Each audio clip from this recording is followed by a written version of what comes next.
വീട്ടിലേക്കുള്ള യാത്രയിലുടനീളം പ്രിയയുടെ കണ്ണുകൾ നിറഞ്ഞുകൊണ്ടേയിരുന്നു. ഇനി ഒരിക്കലും കാണരുതെന്ന് ആഗ്രഹിച്ച ആളെ വീണ്ടും കണ്ടപ്പോൾ മറക്കാൻ ശ്രമിച്ചതൊക്കെയും വീണ്ടും മനസ്സിലേക്ക് ഒഴുകിയെത്തുന്നത് പോലെ അവൾക്ക് തോന്നി. വർഷങ്ങൾക്ക് ശേഷം ആ മുഖം കണ്ടപ്പോൾ താൻ വീണ്ടും ആ പഴയ പ്രിയ ആയി മാറുന്നത് പോലെ അവൾക്ക് തോന്നി. ഇല്ല, അങ്ങനെ ഒരിക്കലും സംഭവിക്കില്ല. അച്ഛൻ തന്നെ വിളിച്ചു വരുത്തിയത് എന്തിനാണെന്നറിയണം. കഴിവതും പെട്ടെന്ന് തന്നെ അങ്ങോട്ട് തിരിച്ചു പോകണം. ഈ നാട്ടിൽ നിന്ന് തൻ്റെ മനസ്സ് വീണ്ടും പലതും ആഗ്രഹിച്ചു പോകുമെന്നവൾക്ക് അറിയാമായിരുന്നു. പ്രിയ നിറഞ്ഞു വന്ന തൻ്റെ കണ്ണുകൾ അമർത്തി തുടച്ചു പുറത്തേക്ക് മിഴികൾ നട്ടിരുന്നു. ഡ്രൈവർ കാർ ദേവിൻ്റെ വില്ലയുടെ അകത്തേക്ക് തിരിച്ചതും വീടും പരിസരവും ഒക്കെ അലങ്കരിച്ചിരിക്കുന്നത് കണ്ടതും പ്രിയ സംശയത്തോടെ നെറ്റിച്ചുളിച്ചു ചുറ്റും നോക്കി. അതേ സംശയത്തോടെ കാറിൽ നിന്നും ഇറങ്ങിയതും ദേവ് നിറഞ്ഞു ചിരിയുമായി അകത്തു നിന്ന് വന്നു അവളെ പുണർന്നു നെറുകയിൽ ചുണ്ടമർത്തിയതും അവൾ അയാൾക്കൊരു മങ്ങിയ ചിരി സമ്മാനിച്ചു. ഇതെന്താ അച്ഛാ ഡെക്കറേഷൻസ് ഒക്കെയും? ഇവിടെ എന്താ വല്ല മൂവി ഷൂട്ടും പ്ലാൻ ചെയ്തിട്ടുണ്ടോ? ഹേയ്, ഇതൊന്നുമല്ല. എൻ്റെ മോൾ ഒരു ഡോക്ടറായി തിരികെ വന്നതല്ലേ, അതിൻ്റെ ചെറിയൊരു ആഘോഷം ഇന്ന് രാത്രി നടത്താമെന്ന് കരുതി. ഇപ്പം തന്നെ സമയം 4 മണി കഴിഞ്ഞു. മോൾ അകത്ത് ചെന്നേ പെട്ടെന്ന് ഫ്രഷായി വല്ലതും കഴിക്കാൻ നോക്ക്. ദേവ് ആ പറഞ്ഞത് കേട്ടതും പ്രിയ ഒന്ന് തലയണക്കിക്കൊണ്ട് അകത്തേക്ക് നടന്നു. 6 മണി ആയതും പ്രിയക്ക് ധരിക്കാനുള്ള ഒരു ഹെവി വർക്ക് ഗൗണുമായി ഒരു സ്ത്രീ അവളുടെ മുറിയിലേക്ക് വന്നു. കുട്ടി പെട്ടെന്ന് ഇത് ധരിച്ചു വന്നോളൂ, എന്നിട്ട് നമുക്ക് മേക്കപ്പ് ചെയ്യാം. അത് കേട്ടപ്പോഴേ പ്രിയക്ക് ദേഷ്യം വന്നു തുടങ്ങിയിരുന്നു. അവൾ ദേവിൻ്റെ അരികിൽ ചെന്ന് കാര്യങ്ങൾ അന്വേഷിച്ചു. മോളെ, അത് പിന്നെ ഒരുപാട് വലിയ വലിയ ആൾക്കാർ പങ്കെടുക്കുന്ന പാർട്ടിയല്ലേ, അപ്പോൾ പിന്നെ കുറച്ച് ഭംഗിയിൽ ഒരുങ്ങണ്ടേ? വേണ്ട, എനിക്ക് ഇത്രയും ഹെവിയായ ഡ്രസ്സൊന്നും ധരിക്കാൻ പറ്റില്ല. ഇങ്ങനെയാണെങ്കിൽ ഞാൻ ഇങ്ങോട്ട് വരില്ലായിരുന്നു. അവൾ അതും പറഞ്ഞ് ദേഷ്യത്തോടെ അകത്തേക്ക് പോയതും ദേവ് അവളുടെ പിന്നാലെ ചെന്ന് എന്തൊക്കെയോ പറഞ്ഞ് ഒരുവിധം അവളെ പറഞ്ഞ് സമാധാനിപ്പിച്ചു. പിന്നീട് അവൾ അച്ഛന് വേണ്ടി ആ വസ്ത്രം ധരിക്കുകയായിരുന്നു. സിമ്പിളായിട്ട് മേക്കപ്പ് കൂടി ചെയ്തു. 7 മണി ആയതും ഗസ്റ്റൊക്കെയും വന്നു തുടങ്ങി. മനോഹരമായി അലങ്കരിച്ച വേദി ദേവിൻ്റെ അരികിൽ നിൽക്കുമ്പോൾ എല്ലാവർക്കും ഒരു ചെറുചെറി സമ്മാനിച്ചുകൊണ്ട് അച്ഛന് വേണ്ടി അവൾ സന്തോഷം അഭിനയിക്കുകയായിരുന്നു. കുറച്ചു നേരം കഴിഞ്ഞപ്പോഴാണ് തന്നോട് ചേർന്ന് നിൽക്കുന്നവനിലേക്ക് അവളുടെ നോട്ടം ചെന്നെത്തുന്നത്. അന്നേരം അവൻ പുഞ്ചിരിക്കുന്ന മുഖമായി അവൾക്കൊരു ഹായ് പറഞ്ഞു. അത് ആക്ടർ രാഹുലാണെന്ന് അവൾക്ക് പെട്ടെന്ന് മനസ്സിലായി. അവന് തിരിച്ചൊരു ചിരി നൽകിക്കൊണ്ട് അവൾ ഒരു ഹായ് പറഞ്ഞു. അവനിൽ നിന്നും അല്പം അകലം പാലിച്ചു നിന്നു. കുറച്ചു കഴിഞ്ഞതും ദേവ് മൈക്ക് കയ്യിലെടുത്ത് സംസാരിക്കാൻ തുടങ്ങി. തൻ്റെ മകളുടെ ചെറുപ്പം തൊട്ടുള്ള കാര്യങ്ങളൊക്കെ ആയിരുന്നു അയാൾ പറയുന്നുണ്ടായിരുന്നത്. അത് കഴിഞ്ഞ് മകൾ MBBS ബിരുദം പൂർത്തിയാക്കി ഒരു കൊച്ചു ഡോക്ടറായെന്നും ഇനി അവൾക്ക് ഒരുപാട് പഠിക്കാനുണ്ടെന്നും അതിനു മുൻപ് താൻ അവൾക്കൊരു ലൈഫ് പാർട്ട്ണറെ കൂടി സമ്മാനിക്കാൻ പോവുകയാണെന്നും ആളെ ഈ വേദിയിൽ വെച്ച് തന്നെ നിങ്ങൾക്ക് പരിചയപ്പെടുത്തി തരാമെന്നും കൂടി ദേവ് പറയുന്നത് കേട്ടപ്പോൾ പ്രിയയ്ക്ക് തല പെരുക്കുന്നത് പോലെ തോന്നി. ആ നിമിഷം അവളുടെ കണ്ണുകൾ അറിയാതെ തൊട്ടടുത്ത് നിൽക്കുന്നവനിലേക്ക് നീണ്ടു പോവുകയായിരുന്നു. അപ്പോഴേക്കും ദേവ് ആളാരാണെന്ന് അനൗൺസ് ചെയ്ത് കഴിഞ്ഞിരുന്നു. ആ നിമിഷം രാഹുൽ തൻ്റെ കൈകൾ അവളുടെ കൈയുമായി ചേർത്ത് വെച്ചതും അവൾക്കതൊരു അരോചകമായി തോന്നി. അവൾ എങ്ങനെയൊക്കെയോ പിടിപിടിച്ചു. രാഹുലിൻ്റെ വിരലിൽ അണിയിക്കാൻ ദേവ് പ്രിയയ്ക്ക് നേരെ മോതിരം നീട്ടിയതും അവൾ ദേവിനെ ദഹിപ്പിച്ചു നോക്കി. അത്രയും പേരുടെ മുന്നിൽ വെച്ച് അച്ഛനെ നാണം കെടുത്തണ്ടല്ലോ എന്ന് കരുതി പ്രിയ ഒന്നും മിണ്ടാതെ എല്ലാത്തിനും നിന്നുകൊടുത്തു. മോളെ, ആ കൈ നീട്ടിക്കേ. ദേവ് അത് പറഞ്ഞുകൊണ്ട് അവളുടെ വലത് കൈ എടുത്ത് രാഹുലിന് നേരെ പിടിച്ചതും അവളുടെ മോതിര വിരലിൽ കിടക്കുന്ന റിംഗ് കണ്ട് രാഹുൽ നെറ്റിച്ചുളിച്ചു അവളെ ഒന്ന് നോക്കി. അവൻ്റെ കൈവിരലുകൾ അത് ഊരിയെടുക്കാനെന്ന പോലെ ആ മോതിരത്തിലേക്ക് നീണ്ടതും അവൾ അതിന് സമ്മതിക്കാതെ മറ്റേ കൈ നീട്ടിയതും രാഹുൽ കണ്ണുമിഴിച്ച് അവളെ നോക്കി. താല്പര്യമില്ലാത്ത മട്ടിലുള്ള പ്രിയയുടെ നിൽപ്പും ഭാവവും രാഹുലിനെ അസ്വസ്ഥനാക്കിയെങ്കിലും ഒടുവിൽ നാണം കെടാതിരിക്കാൻ വേണ്ടി അവൻ അവളുടെ മറ്റേ കൈവിരലിൽ മോതിരം അണിയിക്കേണ്ടി വന്നു. തിരിച്ച് പ്രിയയും ആർക്കോ എന്ന പോലെ അവൻ്റെ കൈവിരലിൽ മോതിരം ഇട്ടുകൊടുത്തു. പാർട്ടി കഴിഞ്ഞ ആൾക്കാരൊക്കെ പിരിഞ്ഞു പോയതും ദേവ് രാഹുലുമായി പ്രിയയുടെ അരികിലേക്ക് വന്ന ആ നേരത്ത് പ്രിയ തൻ്റെ അച്ഛനെ ദഹിപ്പിച്ചു നോക്കി രാഹുൽ അണിയിച്ച മോതിരം എടുത്ത് അയാളുടെ ഉള്ളം കയ്യിൽ വെച്ചു കൊടുത്തുകൊണ്ട് പറഞ്ഞു, എനിക്ക് ഈ വിവാഹത്തിന് സമ്മതമല്ല. ഈ വിവാഹത്തിന് എന്ന് മാത്രമല്ല, ഒരു വിവാഹത്തിനും അച്ഛൻ ഇനി എന്നെ നിർബന്ധിക്കാനും പാടില്ല. ഞാൻ 2 ദിവസം കഴിഞ്ഞാൽ തിരിച്ചു പോവും. ഇനിയൊരു മടങ്ങി വരവ് അതുണ്ടാവില്ല. അത്രയും ദേവിനോട് പറഞ്ഞു. പിന്നീട് രാഹുലിന് നേരെ തിരിഞ്ഞു നിന്നുകൊണ്ട് പറഞ്ഞു, സോറി, ഞാൻ കാരണം നിങ്ങൾക്ക് എന്തെങ്കിലും അപമാനം സംഭവിച്ചിട്ടുണ്ടെങ്കിൽ എന്നോട് ക്ഷമിക്കണം. എൻ്റെ അച്ഛൻ നിങ്ങൾക്ക് എന്തെങ്കിലും വാക്ക് തന്നിട്ടുണ്ടെങ്കിൽ ഞാൻ ഒരിക്കലും അതിന് ഉത്തരവാദി ആയിരിക്കില്ല. എനിക്ക് നിങ്ങളെ ഒരിക്കലും സ്നേഹിക്കാനും പറ്റില്ല. നിങ്ങളുടെ വിരലിലുള്ള ആ മോതിരം തന്നിരുന്നേ എനിക്ക് പോവായിരുന്നു. പ്രിയ പറഞ്ഞതൊക്കെയും കേട്ടതും രാഹുൽ യാന്ത്രികമായ ആ മോതിരം ഊരി പ്രിയയ്ക്ക് നേരെ നീട്ടിയതും അവൾ അതുകൂടി ദേവിൻ്റെ കയ്യിൽ വെച്ച് കൊടുത്തുകൊണ്ട് അകത്തേക്ക് കയറിപ്പോകുന്നത് കണ്ടതും അപമാനഭാരം താങ്ങാനാവാതെ ദേവിൻ്റെ മുഖം വലിഞ്ഞു മുറുകി. ആക്ടർ രാഹുൽ രാജിൻ്റെ എൻഗേജ്മെൻറ്റ് ഫോട്ടോസ് നിമിഷ നേരം കൊണ്ടാണ് സമൂഹ മാധ്യമങ്ങളിൽ ശ്രദ്ധ നേടിയത്. ഇരുവരും ഒരുമിച്ച് നിൽക്കുന്ന ഫോട്ടോ മാത്രമായിരുന്നു പുറത്തു പോയിരുന്നത്. തൻ്റെ കൂട്ടുകാർ വിളിച്ചു പറഞ്ഞിട്ടാണ് ആദ്യ ഇക്കാര്യം അറിയുന്നത്. എല്ലാം കേട്ടതും ആദിയുടെ കണ്ണുകൾ നിറഞ്ഞു വന്നു. ഇത്രയും വർഷം അവൾക്ക് വേണ്ടി കാത്തിരുന്നത് ഇതിനായിരുന്നു. അവൻ്റെ നെഞ്ചകം വിങ്ങി തുടങ്ങി. അവരൊക്കെ പറഞ്ഞു കേട്ടപ്പോഴേ തൻ്റെ പാതി ജീവനങ്ങ് പോയി. ഇനി ആ ഫോട്ടോസ് അടങ്ങുന്ന വീഡിയോ കൂടി തനിക്ക് കാണാനുള്ള ശേഷിയില്ല എന്നറിയാവുന്ന ആദി തൻ്റെ ഫോൺ സ്വിച്ച് ഓഫ് ചെയ്ത് ബെഡിലേക്ക് വലിച്ചെറിഞ്ഞു. സോഷ്യൽ മീഡിയാസിലൂടെ പ്രചരിക്കുന്ന തൻ്റെയും രാഹുലിൻ്റെയും ഫോട്ടോസും വീഡിയോസും കണ്ട് പ്രിയക്ക് ദേഷ്യം നിയന്ത്രിക്കാൻ പറ്റിയില്ല. തൻ്റെ ഫോൺ വലിച്ചെറിയാൻ നേരമാണ് അവൾ ഓർക്കുന്നത് അത് ആദ്യം തനിക്ക് വാങ്ങിച്ചെന്ന ഫോണാണെന്ന്. പുറമെ അവനോട് എന്തൊക്കെ ദേഷ്യം കാണിക്കുന്നുണ്ടെങ്കിലും ഉള്ളിൻ്റെ ഉള്ളിൽ അവൾക്ക് ആദ്യം ഇന്നും പ്രിയപ്പെട്ടതാണ്. അതുപോലെ അവൻ സമ്മാനിച്ച ഓരോ വസ്തുക്കളും. അതുകൊണ്ടാണ് വിപണിയിൽ എത്രയോ പുതിയ മോഡൽ ഫോൺ ഇറങ്ങിയിട്ടും അവൾ ഇപ്പോഴും ആ പഴയ ഫോൺ തന്നെ ഉപയോഗിക്കുന്നത്. എത്രയൊക്കെ അടക്കി പിടിച്ചിട്ടും ആ നിമിഷം അവൾക്ക് കരയാതിരിക്കാൻ പറ്റിയില്ല. തലയണയിലേക്ക് മുഖം പൂഴ്ത്തി അവൾ തൻ്റെ സങ്കടങ്ങൾ മുഴുവനും ഒഴുക്കിക്കളയുമ്പോൾ ഇങ്ങോട്ട് വരാൻ തോന്നിയ നിമിഷത്തെ അവൾ സ്വയം പഴിച്ചുകൊണ്ടേയിരുന്നു. ലണ്ടനിലേക്ക് തിരിച്ചു പോകാനുള്ള ഫ്ലൈറ്റ് ടിക്കറ്റിൻ്റെ കാര്യം അന്വേഷിക്കാൻ വേണ്ടി ഒന്ന് പുറത്തു പോയതായിരുന്നു പ്രിയ. അതിനിടയിൽ അവൾക്ക് ചെറുതായി വിശന്നു തുടങ്ങിയിരുന്നു. ഇന്നലെ തൊട്ട് വീട്ടിൽ നിന്ന് ഒന്നും കഴിച്ചിരുന്നില്ല. അതാണിപ്പോൾ വിശപ്പിൻ്റെ വിളി വന്നത്. അവൾ തൻ്റെ വണ്ടി നേരെ ഒരു മാളിലേക്ക് തിരിച്ചു വിട്ടു. അവിടെയുള്ള ഫുഡ് കോർട്ട് ലക്ഷ്യം വെച്ച് അവൾ നടന്നു നീങ്ങി. ഫുഡ് കോർട്ടിലെത്തിയ പ്രിയ അവിടെ ഒരിടത്ത് ഇരിക്കാൻ നേരാണ് തൊട്ടരികിലിരുന്ന് ഭക്ഷണം കഴിക്കുന്നവരിലേക്ക് നോട്ടം പായിക്കുന്നത്. തന്നെ അവർ കാണല്ലേ എന്ന് കരുതി പ്രിയ മുഖം വെട്ടിച്ച് തിരികെ നടക്കാൻ നേരാണ് ഒരു പിൻവിളി കേൾക്കുന്നത്. ഹലോ മാഡം, ഒന്ന് നിൽക്കണേ, ഒരു സെൽഫി എടുത്തോട്ടെ. മിന്നു പ്രിയയെ നോക്കി പറയുന്നത് കേട്ടതും നയന വേണ്ടെന്ന പോലെ അവളെ വിലക്കി. നീ എന്താ നയന മോളെ പറയുന്നത്? സൂപ്പർ സ്റ്റാർ രാഹുൽ രാജിൻ്റെ ഭാവി വധുവിനെ മുന്നിൽ കെട്ടിയിട്ടും ഒരു സെൽഫി പോലും എടുത്തില്ല എന്ന് പറഞ്ഞാൽ അത് മോശമല്ലേ? മിന്നുവിൻ്റെ പറച്ചിലിൽ പരിഹാസം കലർന്നിരുന്നെന്ന് പ്രിയക്ക് മനസ്സിലായി. അല്ല മാഡം, നിങ്ങൾ മുൻ ഭർത്താവിനെ ഡിവോഴ്സ് ചെയ്തോ അതോ രണ്ടും കൂടി ഒരുമിച്ച് കൊണ്ടുപോകാനാണോ പ്ലാൻ? മിന്നു, വാക്കുകൾ സൂക്ഷിച്ചുപയോഗിക്കണം. മിന്നു പറഞ്ഞത് കേട്ടതും ഇത്തവണ പ്രിയക്ക് ദേഷ്യം വന്നു. ഓ, അപ്പം എൻ്റെ പേരൊക്കെ ഓർമ്മയുണ്ടല്ലേ? ഞാൻ വിചാരിച്ചു നിനക്ക് വല്ല അൽഷിമേഴ്സ് പിടിപെട്ട് കാണുമെന്ന്. അല്ല, 5.5 വർഷം ആയല്ലോ നമ്മൾ കണ്ടിട്ടും മിണ്ടിയിട്ടും. മിന്നുവിൻ്റെ വാക്കുകൾ വീണ്ടും പ്രിയയെ മുറിവേൽപ്പിച്ചു. മിന്നു, നയന വാ പോവാം, ബില്ല് പേ ചെയ്ത് അങ്ങോട്ട് വരികയായിരുന്ന പൂജ പറഞ്ഞു. പൂജയുടെ ശബ്ദം കേട്ടതും മൂവരൊന്ന് തിരിഞ്ഞു നോക്കി. ആ നേരത്താണ് പൂജ പ്രിയയെ കാണുന്നത് പോലും. പ്രിയ കണ്ട പൂജയ്ക്ക് ദേഷ്യം ഇരച്ചു കയറി. നിങ്ങളിതെന്തോന്ന് നോക്കി നിൽക്കുക? ഒന്ന് പെട്ടെന്ന് വന്നേ, ഒരുപാട് നേരം നിന്നാലേ എനിക്ക് കാല് കഴക്കും. പൂജ പ്രിയയെ കണ്ടിട്ടും കാണാത്ത പോലെ നടിച്ചു പെരുമാറുന്നത് കണ്ടതും പ്രിയയ്ക്ക് നേരിയ തോതിൽ വിഷമം തോന്നി. ആ നേരത്താണ് പ്രിയ അവളുടെ ചെറുതായി ഉന്തിയ വയറ് കാണുന്നത്. അത് കണ്ടതും പ്രിയയുടെ കണ്ണുകൾ വിടർന്നു. യാന്ത്രികമായി പ്രിയ പൂജയുടെ അരികിലേക്ക് നടന്നു. അവളുടെ വയറിനെ ഒന്ന് തലോടി. പൂജ, നിന്റെ വാവ എത്ര മാസമായി? ശ്യാം ചേട്ടൻ തന്നെയാണോ? പ്രിയ വിടർന്ന മുഖത്തോടെ ചോദിച്ചു. പിന്നല്ലാതെ, സ്നേഹിച്ചവനെ പാതി വഴിയിൽ ഇട്ടിട്ട് പോവാനേ അവളുടെ പേര് പ്രിയ എന്നൊന്നും അല്ലല്ലോ. മിന്നു വേണ്ട, പൂജ മിന്നുവിനെ വിലക്കിക്കൊണ്ട് പറഞ്ഞു. പ്രിയയുടെ മുഖത്തെ ദുഃഖഭാവം കണ്ടതും പൂജയ്ക്ക് അവളെ കൂടുതൽ വിഷമിപ്പിക്കാൻ തോന്നിയില്ല.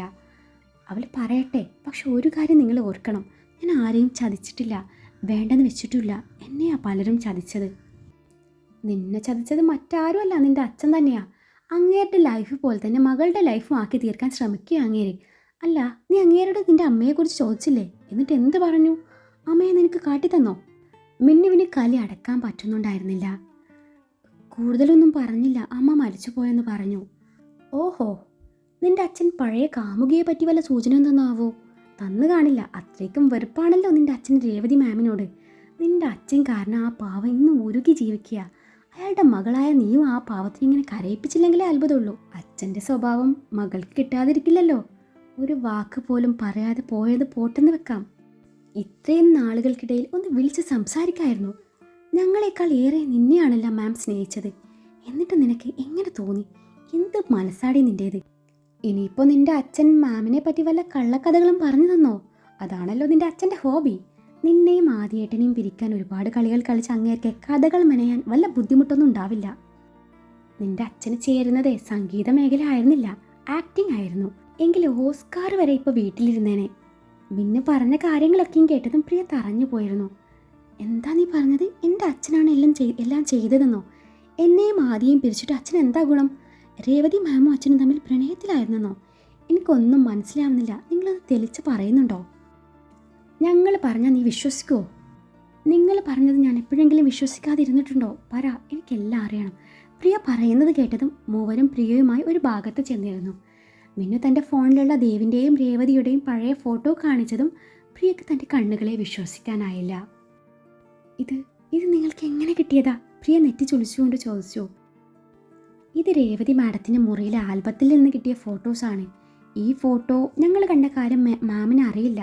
പക്ഷേ നിൻ്റെ അച്ഛനും മാമും ഒരു കാലത്ത് ജീവൻ തുല്യം സ്നേഹിച്ചിരുന്നെന്നും വിവാഹം വരെ കാര്യങ്ങൾ എത്തിയിരുന്നെന്നും കല്യാണം മുടങ്ങുകയായിരുന്നെന്നും മാം തന്നെ ഞങ്ങളോട് പറഞ്ഞിട്ടുണ്ട്. എങ്ങനെയാണ് അവർ പിരിഞ്ഞതെന്നും എന്താണ് അവരുടെ ജീവിതത്തിൽ സംഭവിച്ചതെന്നും മാത്രം പറഞ്ഞിരുന്നില്ല. എല്ലാം ഒരിക്കൽ പറയാമെന്ന് പറഞ്ഞതല്ലാതെ ഇതുവരെ ഒന്നും പറഞ്ഞിട്ടില്ലായിരുന്നു. ഇപ്പോഴും നിൻ്റെ അച്ഛനെ നെഞ്ചിക്കൊണ്ട് നടക്കുകയാണ് രേവതി മാം. അതാണ് മാം മറ്റൊരു വിവാഹം പോലും കഴിക്കാതെ ഒരു ഏകാന്ത ജീവിതം നയിക്കുന്നത്. നിൻ്റെ അച്ഛൻ്റെ പാട്ടുകൾ മാമിന് അത്രയ്ക്കും പ്രിയപ്പെട്ടതാവാൻ കാരണവും ഇതാണ്. നിൻ്റെയും ആദ്യേട്ടൻ്റെയും ലൈഫിൽ സംഭവിച്ചതുപോലെ എന്തോ ഒരു തെറ്റിദ്ധാരണ അവിടെയും നടന്നിട്ടുണ്ട്. മിന്നു അത്രയും പറഞ്ഞു നിർത്തി. എൻ്റെ ആദിയുടെ ലൈഫിൽ എന്ത് തെറ്റിദ്ധാരണ നടന്നു എന്നാണ് നിങ്ങൾ ഈ പറയുന്നത്?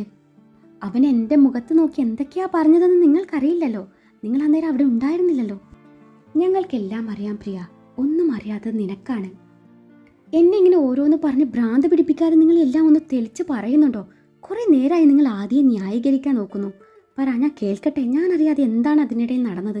തെറ്റ് എൻ്റേതാണോ എന്ന് ഞാനൊന്ന് നോക്കട്ടെ.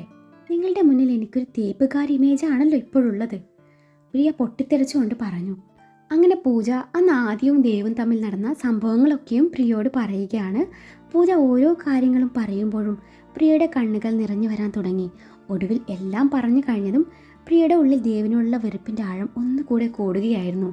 ദേവ് ആദ്യം ഇൻസൾട്ട് ചെയ്തതും മനസ്സ് വിഷമിപ്പിച്ചതും പാടാനെന്ന് പറഞ്ഞ് വെളുപ്പിച്ച് പരിഹസിച്ച് വിട്ടതും ഒക്കെ അറിഞ്ഞപ്പോൾ താൻ ഇത്രയും നാൾ അയാളെയാണല്ലോ അച്ഛ എന്ന് വിളിച്ചതെന്നോർത്ത് അവൾക്ക് സ്വയം വെറുപ്പ് തോന്നി. ഒപ്പം ആദ്യം തനിക്ക് മനസ്സിലാക്കാൻ പറ്റാതെ പോയല്ലോ എന്നോർത്ത് അവളുടെ ഉള്ളിൽ കുറ്റബോധവും നിഴലിച്ചു. ആ നിമിഷം ആദിയെ കാണാൻ അവളുടെ ഉള്ളം വെമ്പുന്നുണ്ടായിരുന്നു. ആദി എവിടെയാ ഉള്ളത്? എനിക്കവനെ കാണണം, ഇപ്പോൾ തന്നെ കാണണം. അവൻ നാട്ടിലുണ്ടെന്ന് എനിക്കറിയാം. ഞാൻ ഇന്നലെ എയർപോർട്ടിൽ വെച്ച് കണ്ടതാ. പ്രിയ നിറഞ്ഞു വന്ന കണ്ണുകൾ അമർത്തി തുടച്ചുകൊണ്ട് പറഞ്ഞു. അവിടെ നിന്ന് എഴുന്നേറ്റു. പുള്ളിക്കാരൻ ആകെ മൂഡ് ഓഫാണ്. നിന്റെ എൻഗേജ്മെൻറ്റ് വീഡിയോ കണ്ടത് പിന്നെ ഫോണും സ്വിച്ച് ഓഫ് ചെയ്ത് വീട്ടിൽ തന്നെയാണെന്ന് അറിയാൻ പറ്റിയത്, പൂജ പറഞ്ഞു. അവൻ എന്നെ മറന്നാലും എത്ര വെറുത്താലും എനിക്ക് അവനല്ലാതെ മറ്റൊരാളെ സങ്കല്പിക്കാൻ പറ്റില്ലായിരുന്നു. ആ എൻഗേജ്മെൻറ്റ് ഞാൻ അറിയാതെ അച്ഛൻ പ്ലാൻ ചെയ്തതായിരുന്നു. എല്ലാവരുടെ മുന്നിൽ വെച്ച് എനിക്ക് അച്ഛനെ നാണം കെടുത്താൻ തോന്നിയില്ല. ആ രാഹുൽ മോതിരം അണിയിച്ചത് എൻ്റെ ഇടത് കൈവിരലിലാണ്. പക്ഷെ പാർട്ടി കഴിഞ്ഞതും ഞാൻ അവൻ അണിയിച്ച ആ മോതിരം ഊരി അവൻ്റെ കയ്യിൽ കൊടുത്തിരുന്നു. എൻ്റെ വലത് കൈവിരലിൽ ഇപ്പോഴുള്ളത് ആദ്യം അണിയിച്ച മോതിരം തന്നെയാണ്. അവനിനി എന്നെ എന്ത് പറഞ്ഞാലും അവനെ എനിക്ക് വെറുക്കാൻ പറ്റില്ലെന്ന് ആ തെമ്മാടിക്ക് അറിയില്ലല്ലോ. ഞാൻ പോവാണ്. എനിക്ക് അവനെ കാണണം, സോറി പറയണം, അവൻ്റെ മുഖത്ത് 1000 ചുംബനങ്ങൾ കൊണ്ട് പൊതിയണം. അതും പറഞ്ഞ് പ്രിയ ധൃതിയിൽ അവിടെ നിന്ന് ഇറങ്ങിയതും അവർ 3 പേരും പിന്നാലെ ചെന്നു. പൂജയും മിന്നുവും നയനയും മാളിൻ്റെ പുറത്തേക്ക് എത്തിയതും പ്രിയയുടെ വണ്ടി ഹൈവേയിലേക്ക് കയറി പോകുന്നതും തൊട്ടടുത്ത നിമിഷം എതിരെ വന്ന വണ്ടിയുമായി അവളുടെ വണ്ടി കൂട്ടിയിടിക്കുന്നത് കണ്ടതും 3 പേർക്കും ഒരുതരം മരവിപ്പോടെ നോക്കി നിൽക്കാനേ ആയുള്ളൂ. ആദിയുടെ ഫോണിലേക്ക് വിളിച്ചിട്ട് കിട്ടാഞ്ഞിട്ടാണ് ഷെബിയും ഗോകുലും അവൻ അന്വേഷിച്ച് വീട്ടിലേക്ക് ചെല്ലുന്നത്. ഉറങ്ങുകയായിരുന്ന ആദ്യം ഇരുവരും വിളിച്ചുണർത്തി നിർബന്ധിച്ച് കൂട്ടിക്കൊണ്ട് പോവുകയായിരുന്നു. അവിടുത്തെ പ്രശസ്തമായ ഹോസ്പിറ്റലിനകത്തേക്ക് ഷെബി വണ്ടി കയറ്റിയതും ആദ്യ സംശയത്തോടെ ഇരുവരെയും ഒന്ന് നോക്കി. അവൻ്റെ മനസ്സിലൂടെ എന്തൊക്കെയോ ചിന്തകൾ കടന്നുപോയി. ഇനിയിപ്പോൾ ശ്യാമിന് വല്ല അപകടവും പറ്റിക്കാണോ എന്നോർത്ത് അവൻ്റെ നെഞ്ച് നീറി തുടങ്ങിയെങ്കിലും ഇരുവരോടും ഒന്നും ചോദിച്ചില്ല. രണ്ടിൻ്റെയും മുഖഭാവത്തിൽ നിന്ന് കാര്യമായി എന്തോ പറ്റിയിട്ടുണ്ടെന്ന് വ്യക്തമായിരുന്നു. ഓപ്പറേഷൻ തിയേറ്ററിന് മുന്നിൽ പൂജയെ ചേർത്ത് പിടിച്ച് നിൽക്കുന്ന ശ്യാമിനെ കണ്ടപ്പോഴാണ് ആദിക്ക് ശ്വാസം നേരെ വീണത്. ആദ്യം കണ്ടതും ശ്യാം പൂജയെ ഒരിടത്തിരുത്തി ആദ്യം ചേർത്ത് പിടിച്ചു. എന്താടാ പറ്റിയേ? ആരാ ഇവിടെ ഉള്ളത്? എടാ പ്രിയക്ക് ചെറിയൊരു ആക്സിഡൻറ്റ്, പേടിക്കാനൊന്നുമില്ല, ചെറിയൊരു ഹെഡ് ഇഞ്ചുറി, ഇപ്പോൾ ഓപ്പറേഷൻ നടന്നുകൊണ്ടിരിക്കുക. ശ്യാം പറഞ്ഞത് കേട്ടതും ആദി അവിടെയുള്ള കസേരയിൽ തളർന്നിരുന്നു പോയിരുന്നു. ശ്യാം നടന്ന കാര്യങ്ങളൊക്കെയും ആദിയോട് വ്യക്തമാക്കിയതും ഒരു ശിലകണക്കെ ആദ്യം എല്ലാം കേട്ടു നിന്നു. ആ സമയത്ത് തന്നെയാണ് ദേവദത്തും രാഹുലും അങ്ങോട്ട് വരുന്നത്. ആദ്യം അവിടെ കണ്ടതും ദേവിൻ്റെ മുഖം വലിഞ്ഞു മുറുകി. എന്നാൽ ആദി അവരെ ഒന്നും ശ്രദ്ധിക്കാതെ അവിടെ തന്നെ ഇരുന്നു. ആ സമയത്താണ് ഒരു നേഴ്സ് വന്നു പ്രിയയുടെ ഓർണമെൻറ്റ്സ് ആണെന്നും പറഞ്ഞ് കുറച്ച് ആഭരണങ്ങൾ ശ്യാമിൻ്റെ കൈ കൊടുക്കുന്നത്. ശ്യാം ആദിയുടെ കയ്യിൽ അതൊക്കെയും വെച്ച് കൊടുത്തതും അതിലുണ്ടായിരുന്ന താൻ ചാർത്തിയ താലി കണ്ട് അവൻ്റെ കണ്ണുകൾ നിറഞ്ഞു തൂവി. അതിൻ്റെ കൂടെ അവൻ അണിയിച്ചു കൊടുത്ത മോതിരവും അവൻ്റെ കമ്മലും ബ്രേസ്ലെറ്റും ഒരു കുഞ്ഞു ചെയിനും കൂടി അതിലുണ്ടായിരുന്നു. ദേവിനെ കണ്ടതും ആദ്യം ആ താലി ഉയർത്തിപ്പിടിച്ച് അയാളൊന്ന് ദഹിപ്പിച്ച് നോക്കി. പിന്നീട് ഓർണമെൻറ്റ്സ് ഒക്കെയും അവൻ തൻ്റെ പോക്കറ്റിലിടുകയായിരുന്നു. അവൻ കസേരയിൽ ചാരിയിരുന്ന് കണ്ണടച്ചിരുന്നു. മരവിച്ച മനസ്സുമായി ആദ്യം ആ ഇരിപ്പ് തുടർന്നു. അരമണിക്കൂറിന് ശേഷം ഓപ്പറേഷൻ തിയേറ്ററിൻ്റെ ഡോറും തുറന്ന് ഡോക്ടർ പുറത്തിറങ്ങി. ശ്യാം ഡോക്ടറുടെ അരികിലേക്ക് നടന്നതും ദേവും രാഹുലും പിന്നാലെ ചെന്നു. ഓപ്പറേഷൻ സക്സസ് ആയിരുന്നു. മരുന്നിനോട് ബോഡി പ്രതികരിക്കുന്നുണ്ട്. ആദ്യം കണ്ടപ്പോൾ എനിക്ക് തീരെ പ്രതീക്ഷയില്ലായിരുന്നു. എല്ലാം ദൈവനിശ്ചയം. ദൈവത്തിനോട് നന്ദി പറയൂ. എത്രയും കേട്ടപ്പോഴാണ് എല്ലാവർക്കും ശ്വാസം നേരെ വീണത്. അല്ല, ആരായി ആദി? അബോധാവസ്ഥയിലും ആ കുട്ടി പറയുന്നത് ആ ഒരു പേര് മാത്രമാണ്. പറ്റുമെങ്കിൽ ആളെ ഒന്ന് പെട്ടെന്ന് വിവരം അറിയിക്കണം. ഇനി ചിലപ്പോൾ അയാൾക്ക് മാത്രമേ എന്തെങ്കിലും ചെയ്യാൻ പറ്റുള്ളൂ. ഓപ്പറേഷൻ സക്സസ് ആണെങ്കിലും ബോധം വരുന്നത് വരെ നമുക്കൊന്നും പറയാൻ പറ്റില്ല. ഒന്നുകിൽ ഇത് കോമയിലേക്കോ മെമ്മറി ലോസിലേക്കോ പോവാൻ സാധ്യത വളരെ കൂടുതലാണ്. ഇത് കേട്ടതും എല്ലാവരിലും ഇത്രയും നേരം ഉണ്ടായ ആശ്വാസം മാഞ്ഞു പോവുകയായിരുന്നു. ഡോക്ടർ, ഇതാണ് ആദി. ശ്യാം ആദിയെ ചൂണ്ടിക്കൊണ്ട് പറഞ്ഞതും ഡോക്ടർ അവിടെ ചെയറിലിരിക്കുന്ന ആദിയെ കണ്ട് കണ്ണ് മിഴിച്ചു നോക്കി. ഇത് നമ്മുടെ യുവാക്കളുടെ ഹരമായ അദ്യുക്കല്ലേ? ഇയാളിവിടെ? പ്രിയ എൻ്റെ ഭാര്യയാണ് ഡോക്ടർ. ആദി ചെയറിൽ നിന്നും എഴുന്നേറ്റുകൊണ്ട് പറഞ്ഞതും ഡോക്ടറും രാഹുലും കേട്ടത് വിശ്വസിക്കാനാവാതെ കണ്ണി മിഴിച്ച് ആദിയെ നോക്കി.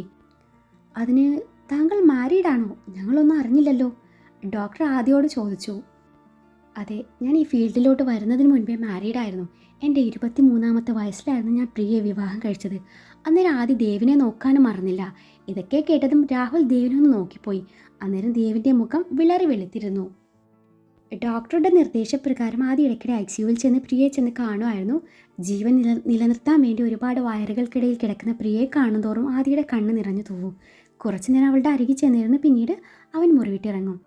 പ്രിയയുമായുള്ള തൻ്റെ ഫോട്ടോസ് സോഷ്യൽ മീഡിയയിൽ പ്രചരിക്കുന്നത് കൊണ്ടും അവൾ ആദിയുടെ ഭാര്യയാണെന്ന് അറിഞ്ഞതുകൊണ്ടും ആ വീഡിയോ ഇനി ആരും ഷെയർ ചെയ്യരുതെന്നും ആ കുട്ടിയുമായി തനിക്കൊരു ബന്ധമില്ലെന്നും രാഹുൽ തൻ്റെ സോഷ്യൽ മീഡിയ പേജിലൂടെ വിശദീകരിച്ചു. 2 ദിവസത്തിന് ശേഷമാണ് പ്രിയയ്ക്ക് ബോധം വരുന്നത്. പ്രിയയ്ക്ക് ബോധം വന്നതും ഡോക്ടേഴ്സ് ഓടിയെത്തുകയായിരുന്നു. അപ്പോഴും അവൾ അന്വേഷിച്ചത് ആദിയെ മാത്രമായിരുന്നു. ഞാനിത് എവിടെയാ? ആദി എവിടെ? ആദി, ആദി, എൻ്റെ ആദി എവിടെ? അവൻ എനിക്ക് കാണണം. പ്രിയയുടെ നിലവിളി കേട്ടുകൊണ്ടാണ് ആദി അങ്ങോട്ട് വരുന്നത്. അവനെ കണ്ടതും പ്രിയയുടെ കണ്ണുകൾ നിറഞ്ഞു വന്നു. ബെഡിൽ നിന്നും ചാടി എഴുന്നേക്കാൻ നോക്കി അവളെ നഴ്സുമാർ പിടിച്ചു വെച്ചു. അവൾ പിന്നെയും ആദിയെന്ന് വിളിച്ച് കരയാൻ തുടങ്ങിയതും ആദ്യം അവളുടെ അരികിലേക്ക് ചെന്നപ്പോഴേക്കും അവൾ അവനെ ഇറുകെ പുണർന്നു. ഇരുവരുടെയും കണ്ണുകൾ നിറഞ്ഞു തൂവി. ആദിയുടെ ചുണ്ടുകൾ അവളുടെ നെറുകയിൽ അമർന്നു. ആദി, ഇവരൊക്കെ ആരാദി? എനിക്കെന്താ പറ്റിയേ? നമ്മൾ എന്താ ആദി ഇവിടെ? നമുക്ക് വീട്ടിലോട്ട് പോവാം ആദി. എൻ്റെ തലയിൽ നല്ല വേദനയുണ്ട്. എന്താ എനിക്ക് പറ്റിയേ? പോവാം പ്രിയ, നീ ഇപ്പോൾ ഇവിടെ കിടക്കേ. നമുക്ക് കുറച്ച് കഴിഞ്ഞാൽ വീട്ടിലോട്ട് പോവാം. ആദ്യം ഓരോന്ന് പറഞ്ഞ് അവളെ സമാധാനിപ്പിച്ച് കിടത്തി. പിന്നീട് പ്രിയയെ റൂമിലേക്ക് മാറ്റുകയായിരുന്നു. അപ്പോഴവൾ ആദ്യം എങ്ങോട്ടും വിടാതെ പിടിച്ചു നിർത്തി അവൻ്റെ നെഞ്ചിൽ ചാഞ്ഞിട്ടുണ്ട്. ദേവ് അങ്ങോട്ട് കയറി വന്നതും ആദ്യം അവരെ ശ്രദ്ധിക്കാതെ പ്രിയയെ ചേർത്ത് പിടിച്ചു. മോളെ, മോളെ ഇങ്ങോട്ട് നോക്ക്, അച്ഛനെ നോക്കടാ. ദേവ് പ്രിയയുടെ കൈകൾ പിടിച്ചുകൊണ്ട് പറഞ്ഞതും പ്രിയ അയാളുടെ കൈകൾ കുടഞ്ഞെറിഞ്ഞുകൊണ്ട് ആദിക്ക് നേരെ മിഴികൾ പായിച്ചുകൊണ്ട് ചോദിച്ചു, ആരാദി ഇത്? ഞാൻ എങ്ങനെ അയാളുടെ മോളാവുന്നത്? എനിക്ക് ഇയാളെ അറിയില്ല ആദി. മോളെ, ഞാൻ മോളുടെ അച്ഛനാ. ഇയാളോട് പോവാൻ പറ ആദി. എനിക്ക് ആരെയും അറിയില്ല. എനിക്ക് തല വേദനിക്കുന്ന ആദി.